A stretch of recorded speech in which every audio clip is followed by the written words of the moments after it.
Hello engineers, welcome to civil engineering academy official YouTube channel. দেখো, আজকে একটা important topic নিয়ে ডিসকাস করব। এটা ইন্টারভিউ হামেশাই কোশ্চেন জিজ্ঞেস করে, design and detailing of retaining wall.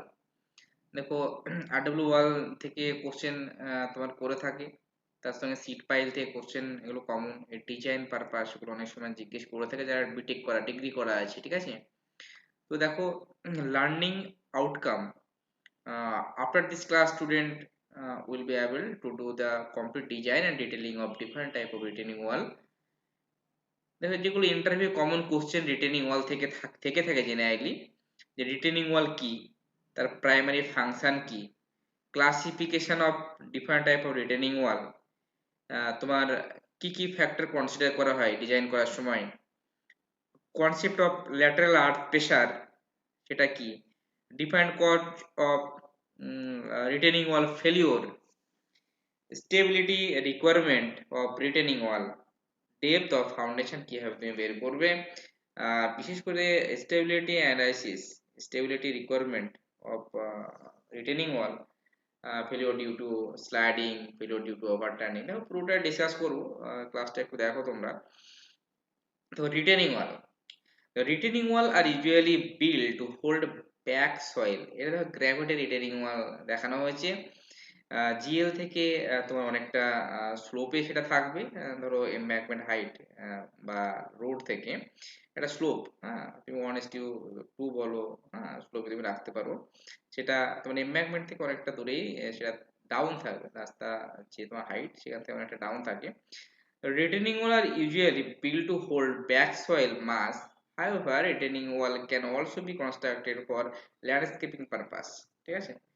The primary function যদি বলি, preventing soil erosion, creating usable land, water management, এই তিনটে পারপাসে মেনলি তার ফাংশন।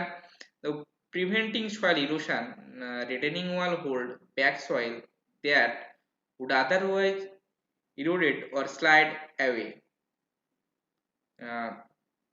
এখানে দেখো, যে ছবিটা দেখানো হয়েছে, cantilever retaining wall with share কি, হ্যাঁ, তোমার এখানে বলা হয়েছে যে টু, হ্যাঁ, এটা ব্যাটার, তোমার স্টিম হিল, এটা ঠিক আছে, এটা ব্যাকফিল অনেক সময় থাকতে পারে, ব্যাটার ড্রেনেজ হোল, উইপল টাইপে তুমি দিয়ে দেবে। তো এটা হচ্ছে কমপ্লিট তোমার ফিগার একটা রিটেনিং ওয়ালের। ফটো অফ রিটেনিং ওয়াল তুমি দেখবে যে এরকম টাইপের রিটেনিং ওয়াল জেনারেলি হয়ে থাকে। ক্লাসিফিকেশনের কথা যদি বলি, দ্য গ্র্যাভিটি ওয়াল মেশনারি আর plain concrete cantilever retaining wall RCC, counterfort retaining wall RCC, আর তোমার ক্লাসিফিকেশন অফ রিটেনিং ওয়াল, দেখো গ্র্যাভিটি ওয়াল তোমার এরকম দেখতে, আর টি শেপ রিটেনিং ওয়াল, তোমার tile drainage, L shape retaining wall এরকম শেপের হয়। কাউন্টার ফোর্ট রিটেনিং ওয়াল বিভিন্ন টাইপের তোমার হতে পারে। Batteries retaining wall backfill. What factor should be consider in the design of retaining wall? প্রথম আসবে সয়েল ক্যারেক্টারিস্টিক, তারপর loading, drainage, foundation, height, environmental condition. এই কটা ফ্যাক্টরের উপর জেনারেলি ডিপেন্ড করে। তো সয়েল ক্যারেক্টারিস্টিক উপর কিভাবে ডিপেন্ড করে? Understanding the type of soil, its cohesion, angle of internal friction, and load bearing capacity is vital. The loading, the wall must be designed to resist the lateral earth pressure, including any surcharge load for structure, vehicle, or other external force. Drainage যদি বলি, proper drainage behind the wall is essential to prevent hydrostatic pressure build up which can cause failure. Foundation, the foundation of the wall should be designed to prevent settlement or sliding. অবশ্যই এই কটা ফ্যাক্টরের উপর তোমার depend করবে, তার হাইটটাও। তো height of the wall affect the design, particularly the amount of retaining reinforcement and the size of the base. So explain the concept of lateral earth pressure and its significance in retaining wall design. The lateral earth pressure refer to the force exerted by the soil against the retaining wall. It is significant in the design of retaining wall because it determines the load that the wall must resist to prevent failure. There are different condition of lateral earth pressure. দেখো active earth pressure, passive earth pressure and earth pressure at rest. তোমরা জানো যে যখন retaining wall move away from the backfill, that is active earth pressure. R passive earth pressure দেখো when retaining wall move towards the backfill, this is the passive earth pressure. And earth pressure at rest, there is no movement, wall does not move, no movement of the wall, ঠিক আছে। soil is in its natural state, এই কন্ডিশনে থাকবে, তখন আর্থ pressure at rest হবে, ঠিক আছে। তো পরের স্লাইডে যদি আমরা যাই তাহলে আমরা দেখতে পাবো যে what are the some common cause of retaining wall failure.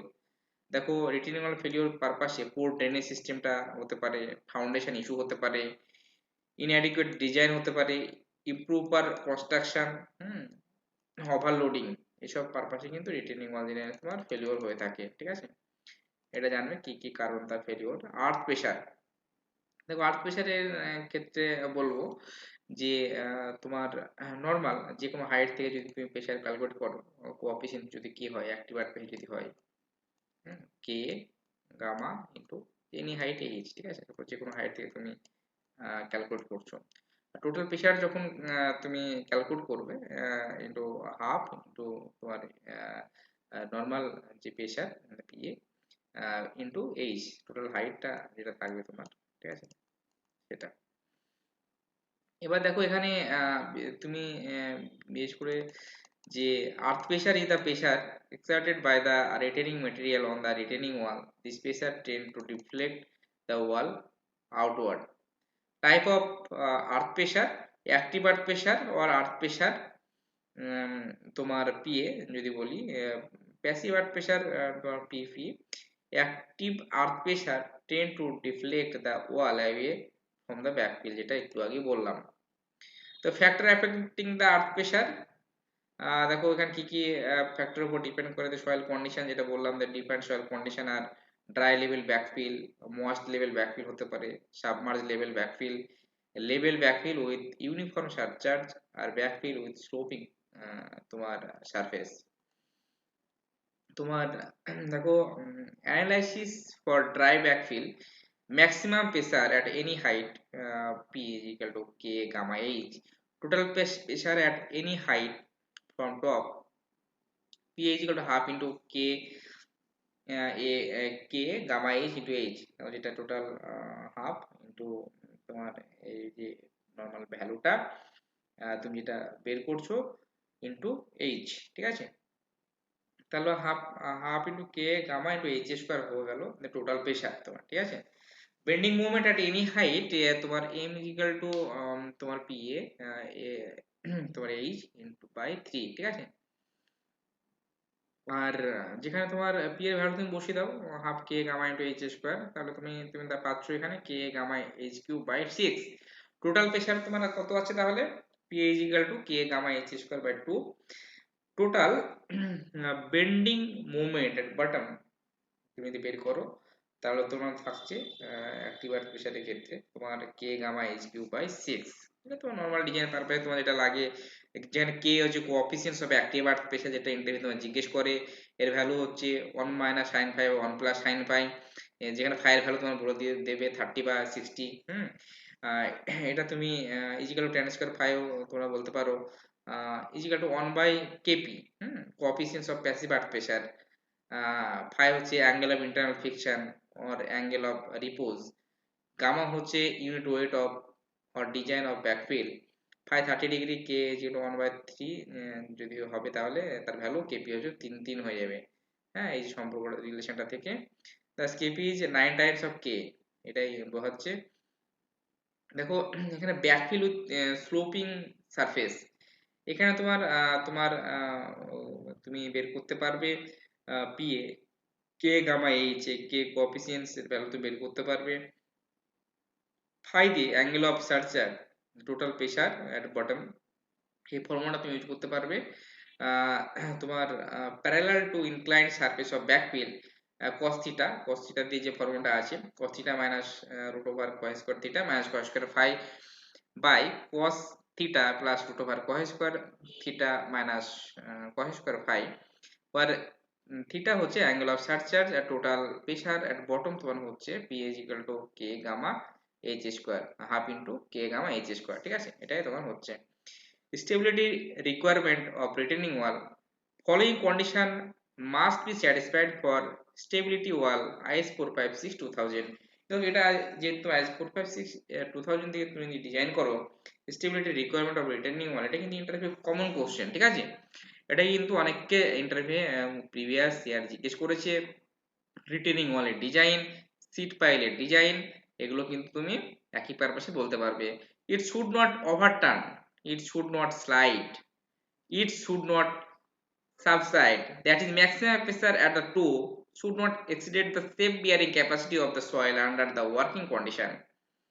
তো চেক এগেইনস্ট ওভারটার্নিং, চেক এগেইনস্ট ছবিটা দেখে তোমরা নিশ্চয়ই বুঝতে পারছো যে তার প্রেসার দ্য ওভারটার্নিং অফ দ্য ওয়াল কিরকম ভাবে হতে পারে।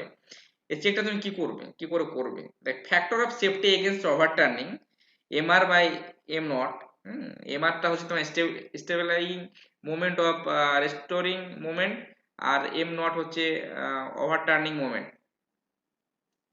তোমার স্টেবিলাইজিং মোমেন্ট আর overturning moment less than equal to 1.55, ঠিক আছে, তোমার যদি হয় তবে তোমার এটা চেক করা যাবে তোমার, ঠিক আছে, অ্যাজ পার আইএস 456 2000 তোমার এমআর তোমার stabilising moment greater than 1.2 am not, ঠিক আছে, ওভারটার্নিং মোমেন্ট, তোমার এটা dead load plus 1.4 am not, that is live load তোমার হতে পারে 0.9 MR greater than equal two 1.4 am not. দেখো চেক এগেন স্লাইডিং ক্ষেত্রে তুমি বুঝতেই পারছো যে ছবিটা দেখে চেক এগেন স্লাইডিং এর ক্ষেত্রে factor of safety again sliding তুমি যদি করো তো resisting force to sliding by horizontal force causing sliding mu summation w by pa greater than equal to 1.55 as per IS 456 2000 1.4 is equal to mu 0.9 তোমার summation w by PF. তো sliding তুমি এখান থেকে বের করতে পারবে, ডিজাইন অফ শিয়ার কি তুমি বের করতে পারবে, তোমার in case of the wall is unsafe sliding যদি হয় সেক্ষেত্রে তুমি এই যে total pressure resistance PA into A PP into A, দেখো পিপি ভ্যালু তুমি বের করবে পি টেন স্কোয়ার 45 প্লাস 5/2 তোমার পি ইন্টু কেপি, কেপিটা তোমরা তো বললামই প্যাসিভ আর্ট প্রেসার কোএফিসিয়েন্টস, তোমার শিয়ারিং প্লেন ধরো দেখাচ্ছে এখানে এ বি, এ বি, তো আর্থ প্রেসার অ্যাট বিসি, বিসি তুমি অটোমেটিক বের করতে পারবে। তো এখানে তোমার হাফ কে ইন্টু তোমার এনি হাইট এইচ প্লাস এ, এইচ প্লাস এ তুমি পাচ্ছ। ডিজাইন অফ শিয়ার কি তোমার কন্ডিশন তোমার থাকবে summation of W total vertical force acting at the কি বেস, ফাই হচ্ছে shearing angle of passive resistance, আর হচ্ছে total pressure pressure force PP into A, PA হচ্ছে অ্যাক্টিভ হরিজন্টাল প্রেসার অ্যাট কি base for H plus A যে distance, mu summation W is equal to total frictional force under the flat base for equilibrium আর plus mu summation W equal to factor of safety into PA. এই কন্ডিশনটা তুমি যখন বসাবে তুমি দেখবে যে সেটা greater than or is equal to 1.55 হচ্ছে কিনা। ম্যাক্সিমাম প্রেসার এট দ্য টো, এই যে তুমি ফিগারটা দেখছো যে তোমরা জানো h/3 এই যে ডিসটেন্সে ম্যাক্সিমাম প্রেসারটা তোমার আসে, তোমরা পড়েওছো প্রেসার বিলো দ্য রিটেনিং ওয়াল, তুমি যে প্রেসারটা তোমার থাকবে দেখো ছবি তোমরা বুঝতে পারছো যে যে প্রেসার যে ডায়াগ্রামটা বা তোমার যে b/6 যে ডিসটেন্সটা এখানে দেখো বলেছে যে মিনিমাম প্রেসার অ্যাট হিল, হ্যাঁ সামেশন w/b তোমার 1 minus 6 e/b, eccentricity of the load তুমি দেখো b/6 less than b/6 eccentricity, তোমার summation of m sum of the all moment about to eccentricity of the load তোমার is equal to b minus 2 minus x less than এটা b/6 হবে, ঠিক আছে। আর তোমার এখানে যেটা বলছে maximum pressure at toe, maximum pressure summation W by B 1 plus 6 U by B, এভাবে কিন্তু তোমার চেক করা ম্যাক্সিমাম প্রেসার এত কত হচ্ছে, depth of the foundation Rankine formula তুমি ইউজ করবে। তোমার সে bearing capacity by gamma 1 minus sine phi 1 plus sine phi square, ঠিক আছে। সব ভ্যালু তুমি এখানে পেয়ে যাবে। তোমার প্রিলিমিনারি তোমার প্রপোর্শনিং টি শেপ ওয়াল, সেক্ষেত্রে তোমার stem top width 200 mm to 400 mm হতে পারে, base slab width P is equal to 0.4 H to 0.6 H হতে পারে, 0.6 H to 0.75 H for structure ওয়ালের ক্ষেত্রে হতে পারে, base slab thickness is equal to H/10 to H/14 হতে পারে, toe projection is equal to 1/3 minus 1/4 base width, ঠিক আছে।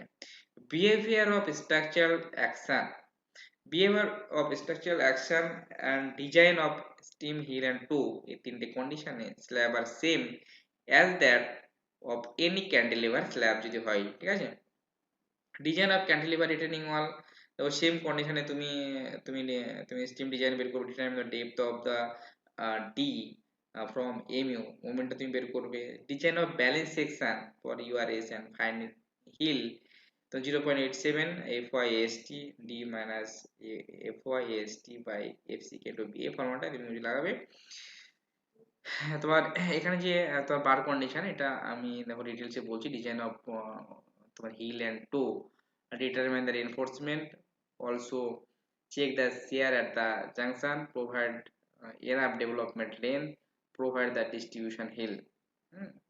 এটা তো নর্মালি একটা আমি কনসেপ্ট দিলাম তোমাকে as per design of retaining wall, তার ক্লাসিফিকেশন থেকে শুরু করে বিহেভিয়ার থেকে শুরু করে concept of lateral earth pressure, different cause of failure retaining wall, ঠিক আছে। কি কারণে রিটেনিং ওয়াল ফেল হতে পারে, stability requirement of retaining wall, depth of foundation তুমি কিভাবে বের করবে। এটা কিন্তু বিভিন্ন টাইপ তুমি দেখে বুঝতে পারবে ছবিতে যে ডিফারেন্ট টাইপ অফ রিটেনিং ওয়াল, এটা বেসিক কনসেপ্ট দিলাম। এরপরে যে বাকি তোমার রিটেনিং ওয়াল ক্লাসিফিকেশন, ক্যান্টিলিভার বলো বা কাউন্টার ফোর্ট রিটেনিং ওয়াল, তার ডিজাইন যে পারপাস, ওগুলো আমি নেক্সট ভিডিওতে ডিসকাস করব।